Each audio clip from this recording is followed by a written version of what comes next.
என் உயிரிலும் மேலான ஜோதிட ஆன்மீக பெருமக்கள் அனைவருக்கும் ராமநாதபுரத்திலிருந்து டாக்டர் ஆர் தனசேகரனின் அன்பான வணக்கங்கள். உலகெங்கும் இருந்து வள்ளியடி ஜோதிடம் யூடியூப்பை பார்த்து கொண்டிருக்கக்கூடிய என் இனிய தமிழ் நெஞ்சங்களே, உங்கள் அனைவருடைய இடங்களிலும் மகிழ்ச்சியும் சந்தோஷமும் பெருகட்டும், அன்பும் ஆனந்தமும் நிலைத்திருக்கட்டும். இந்த அற்புதமான தருணத்தில் உங்களோடு பயணிப்பதில் பெருமகிழ்ச்சி அடைகின்றேன். அமானுஷ்ய சக்திகளை உள்ளடக்கிய ராசிகள், இந்த ராசிகளுடைய தன்மைகள், இவர்களுக்கு எதையும் முன்கூட்டியே உணரும் தன்மைகள் இருக்குமா? இதுவெல்லாம் சாத்தியமா? புரிந்து கொள்ளக்கூடிய, உணர்ந்து கொள்ளக்கூடிய தன்மை இவர்களுக்கு உண்டா? சில குழப்பங்களை ஏற்படுத்தக்கூடியவர்களா? குழப்பவாதிகளும் இவர்கள் தானா? இப்படி பல கேள்விகள் நமக்கு வருது. இந்த அமானுஷ்ய சக்தியை கொண்டது முன்கூட்டியே உணரும் தன்மை. இது நடக்க போகுது, நடந்துரும், இதற்கான வேலைகள் நடந்துட்டு இருக்கு அப்படிங்கிற சூழ்நிலையை கொண்டு வரக்கூடியது. இந்த அமானுஷ்ய சக்திகளை உணரக்கூடிய தன்மையில பெரும் பங்கு வகிக்கக்கூடியதுன்னு நம்ம பார்த்தோம் அப்படின்னா, இது நான் ஏற்கனவே வீடியோ பதிவிட்டிருப்பேன்னு நினைக்கிறேன் ரொம்ப நாளைக்கு முன்னாடி. விருச்சிகம் யார் எப்படி எதற்காக பழகுகிறார்கள், என்ன நோக்கத்தில் இருக்கிறார்கள், என்ன சொல்ல போறாங்க அப்படிங்கிற விஷயத்தை பத்தி அவங்க முன்னாடியே ஜட்ஜ்மெண்ட் பண்ணிடுவாங்க. மீனம், இந்த ராசியும் என்ன நடக்க போகிறது, எதிர்பாலித்தவருடைய நோக்கம் என்ன, இதை புரிந்து கொள்ளக்கூடிய தன்மை அவர்களுக்கும் உண்டு. அவன் மொத்த ராசி கிடையாதா? கடகம், இதெல்லாம் ஜலராசிகள். விருச்சிகம், மூலம், மீனம், கடகம் மூன்றுமே ஜலராசிகள். தண்ணீர் என்பது இந்த பிரபஞ்சத்தில் உள்ள எல்லா சக்தியையும் ஈர்த்துக் கொள்ளக்கூடிய பவர் கொண்டது. எல்லாம் அடிச்சு மழை பெஞ்சு புயல் அடிச்சு எல்லாம் அடிச்சு போனாலும் குளம் ஆறு போய் தண்ணியில போய் தான் நிற்கும். நீங்க நம்முடைய முன்னோர்கிட்ட ஒரு பழக்கம் உண்டு. எந்த கோவிலுக்கு போனாலும் அந்த கோவில்கள்ல அந்த கோவிலுக்கு முன்னாடி இருக்கக்கூடிய குளத்துல குளிச்சுட்டு போய் சாமி கும்பிடுவாங்க. அதை தீர்த்தமாடுதல் அப்படிங்கிற ஒரு பொருள் உண்டு.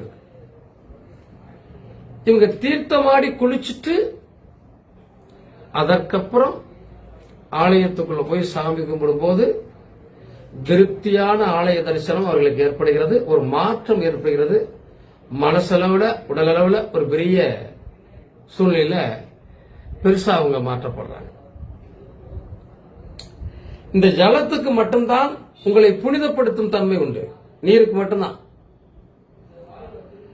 அப்ப இந்த குளத்துல குளிச்சுட்டு இன்னைக்கு குளிக்க முடியாதவங்க அந்த குளத்துல காலை நனைச்சிட்டு தண்ணி அள்ளி தொளிச்சுட்டாவது போறாங்க. பாக்குறீங்களா? இப்போதைக்கு அந்த அளவுக்கு முடியலைனாலும் அந்த தண்ணீர் அள்ளி தொளிச்சுட்டு போறாங்க. இந்த பழக்கம் இருந்தது. இன்றும் திருநள்ளாறு சனீஸ்வர பகவான் ஆலயத்துக்கு போனா அந்த குளத்துல குளிச்சுட்டு தான் போவாங்க. அதற்கான நிறைய முறைகள் இருக்கிறது, சடங்கு சம்பிரதாயங்கள் இருக்கிறது. அப்போ ஒரு ஜலராசியில பிறந்திருக்கக்கூடியவங்க இந்த சக்தியை உணரக்கூடிய தன்மை இருக்கிறது என்று சொன்னால் நிச்சயமாக இருக்கிறது. இந்த விருச்சிக ராசி விசாக நட்சத்திரம், அனுச நட்சத்திரம், கேட்டை நட்சத்திரம், இந்த மூன்று நட்சத்திரங்கள் அங்கே இருக்கும். நீங்க பாத்தீங்கன்னா நல்லா புரியும். குருவோட நட்சத்திரம், சனியோட நட்சத்திரம், புதனுடைய நட்சத்திரம். அதே மாதிரிதான் மீனத்திலையும் உத்திரட்டாதி நட்சத்திரம், போரட்டாதி நட்சத்திரம், ரேவதி நட்சத்திரம், 3 பேருடைய நட்சத்திரம் இருக்கா? அது போலதான் கடகத்திலையும் புனர்பூச நட்சத்திரம், அனுச நட்சத்திரம், ஆயிலிய நட்சத்திரம் 3 இங்க இருக்கா? அப்ப இந்த 3 திறன் ஆய்வுகளும், அதாவது சனி என்பவர் கர்மாவை உணரக்கூடிய தன்மையை கொண்டவர், குரு என்பவர் அதை தீர்மானிக்கக்கூடிய புத்திசாலித்தனமான தன்மையை கொண்டவர், அறிவை கொடுக்கக்கூடியவர். ஞானத்தை அறியக்கூடியதை தரக்கூடியவர். புதன் என்பவர் அதற்கான புத்திசாலித்தனத்தை சொல்லக்கூடியவர். இந்த 3 கிரகங்களுடைய நட்சத்திரங்களும் விருச்சிகம், மீனம், கடகம் 3 ராசியிலும் இருக்கிறது. 3 ராசியும் சலராசியாக இருக்கிறது, நீர் ராசியாக இருக்கிறது. இந்த ராசிகள் ஏன் இந்த ராசிகள்ல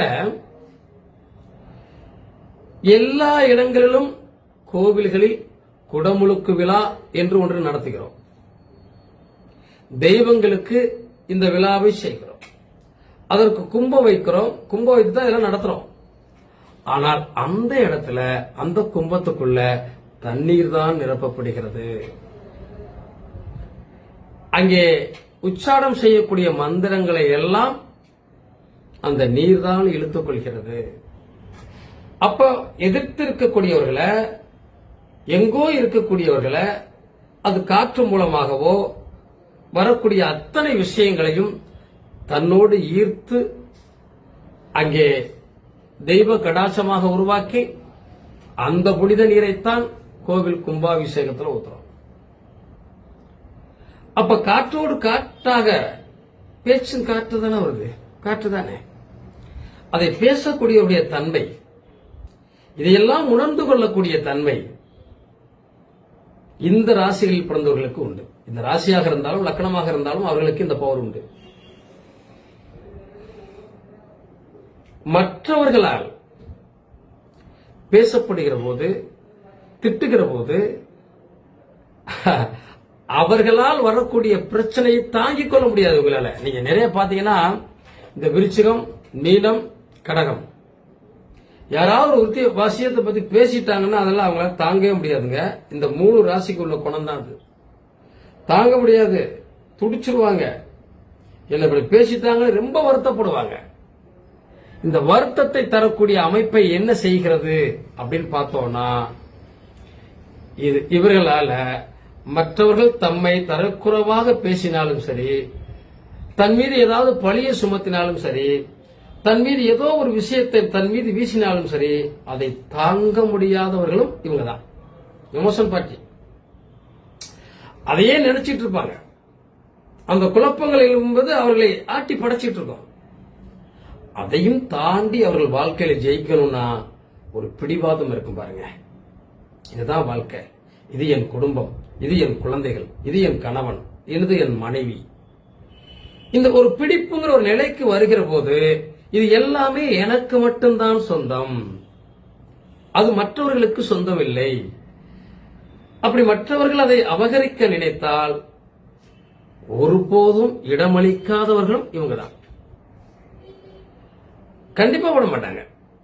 வாழ்க்கையில் என்ன நடந்தாலும் சரி, என்னுடைய பொருளை மற்றவர்களுக்கு தர மாட்டேன், மற்றவர்கள் பொருள் எனக்கு தேவையில்லை என்ற ஒரு நம்பிக்கையோடு செயல்படக்கூடியதுதான் இந்த நீர் ராசிகள் என்று சொல்லக்கூடிய விருச்சிகம், மீனம், கடகம். அமானுஷ்ய சக்திகளை உணரக்கூடியவர்கள். ஏதோ ஒன்று நடக்கிறது என்று சொன்னால் அது எதற்காக நடக்கிறது, ஏன் நடக்கிறது, இது என்ன பிரச்சனையை தரப்போகுது, யார் நம்ம கிட்ட வந்து இந்த மாதிரி சொல்றாங்க, எல்லாவற்றையும் படிப்படியாக உணர்ந்து கொள்ளக்கூடிய தன்மை இந்த விருச்சிகத்துக்கு. பல நேரங்களில் இந்த அமானுஷ்ய சக்தியில உணரக்கூடிய தன்மை இருக்கிறதா அப்படின்னா, நம் பக்கத்துல என்ன அதிர்வு நடக்குது, எதிர்த்தாப்புல என்ன அதிர்வு அலைகள் நடக்குது, சைட்ல என்ன பிரச்சனை நடக்குது, இதையெல்லாம் உன்னிப்பாக கவனிக்கக்கூடியவர்கள். இதுதான் இந்த அமானுஷ்யம் அதிகமா அவங்களுக்கு போயிடக்கூடாது. எதுவுமே அளவுக்கு மிஞ்சினால் அமிர்தமும் நஞ்சு. இந்த அளவுக்கு மிஞ்சிய அன்பு, அளவுக்கு மிஞ்சிய ஆராய்ச்சி, அளவுக்கு மிஞ்சிய செயல்பாடு எல்லாம் இவர்களை ஒரு நாள் மிகப்பெரிய சோதனைக்கு உள்ளாக்கிறோம். அது கணவனாக இருந்தால் என்ன, மனைவியாக இருந்தால் என்ன, குழந்தைகளாக இருந்தால் என்ன, ஒரு கட்டுப்பாட்டுக்குள்ளவர்கள் இருக்க வேண்டும். சோதனைகளை சந்திக்கக்கூடியவர்கள், போராட்டத்தை சந்திக்கக்கூடியவர்கள், பொருளாதாரத்தில் உயர்ந்து நிற்பவர்கள், சில நேரம் தாழ்ந்து போகக்கூடியவர்கள் இவர்கள் தான். ஆனாலும் பொதுநல சேவை என்ற ஒரு விஷயம் யாருக்கு இருக்கும்? இங்க ஒரு விஷயம் என்னன்னா, இந்த 3 ராசிகளுக்கும் இருக்கு. பொதுவாக சேவை செய்ய வேண்டும். அப்படி இல்லை என்று சொன்னால் முதல்ல என் குடும்பத்தை பாத்துக்கிறேன், அதற்கப்புறம் சேவைக்குள்ள வர்றேன் அப்படின்னு சொல்லக்கூடியவர்களா இருப்பாங்க. நீங்க பாத்தீங்கன்னா, நம் நாட்டினுடைய ஜனாதிபதியாக இருந்த மதிப்புக்குரிய ஐயா டாக்டர் அப்துல் கலாம் அவர்களும் விருச்சிகம் தான். நம் நாட்டினுடைய பிரதமராக இருக்கக்கூடிய பாரத பிரதமர் ஐயா மோடி ஐயா அவர்களும் விருச்சிகம் தான். இப்படி விருச்சிகத்தில் பிறந்தவங்களை எவ்வளவு பேர் சொல்லிட்டே போலாம். இவர்கள் எல்லாம் பொது சேவைக்கு, மக்கள் சேவைக்கு வரக்கூடியவர்கள். மீனராசியில பிறந்த எவ்வளவோ மகான்கள் இருக்காங்க, சாதாரணப்பட்டவர்கள் அல்ல. அவர்கள் எல்லாம் நாட்டின் நலனுக்காக, மக்களுக்காக எல்லாவற்றையும் துறந்து தியாகம் செய்தவர்கள் நிறைய மேனத்தில் இருக்காங்க. கடகத்தில் பிறந்தவங்க நிறைய தொண்டு செஞ்சிருக்காங்க. பேராற்றல் மிக்கவர்கள், பெருமை மிக்கவர்கள். இவர்கள் எல்லாம் நம்மை பின்னால் ஏதாவது தாக்குமா என்றால் அதற்கு முன்னாளிலேயே யோசிக்கக்கூடியவர்கள், சரியாக வழிநடத்தக்கூடியவர்கள். அப்போ அமானுஷ்யம் என்ற ஏதோ ஒரு ஆய்வை, ஏதோ ஒரு ஆராய்ச்சி எங்கோ ஒன்று நம்மை நோக்கி வருகிறது என்பதை, அல்லது ஏதாவது ஒரு பிரச்சனை நடக்கப் போகிறது என்பதை அறிந்து கொள்ளும் தன்மை இவர்களுக்கு உண்டு என்றால் நிச்சயமாக இந்த 3 ராசிகளிலும் 3 கிரகங்களுடைய தாக்கம் இருக்கிறது. குரு, சனி, புதன். அப்ப புத்திசாலித்தனமாக நகர்த்தக்கூடியவர்கள். போராட்டம் என்பது உண்டு அவங்களுக்கு நிறைய, அதை சொல்லி முடியாது. நிறைய தோல்விகளை சந்திச்சவங்க இவங்க அதிகமா இருப்பாங்க. கடைசியா புடிச்சடிச்சு வெற்றி அடைஞ்சவங்களும் இருப்பாங்க. சில நேரங்கள்ல நான் இப்ப ஒரு விஷயம் சொன்னேன் இல்லையா, அளவுக்கு மிஞ்சினால் அமிர்தமும் நஞ்சு. அளவுக்கு அதிகமாக இவர்கள் எந்த செயலில் ஈடுபட்டாலும் நிச்சயமாக அது நஞ்சாக மாறும். அது ரொம்ப கவனம். விருச்சிகம், மீனம், கடகம் எல்லாவற்றுக்கும் ஒரு எல்லை இருக்கிறது.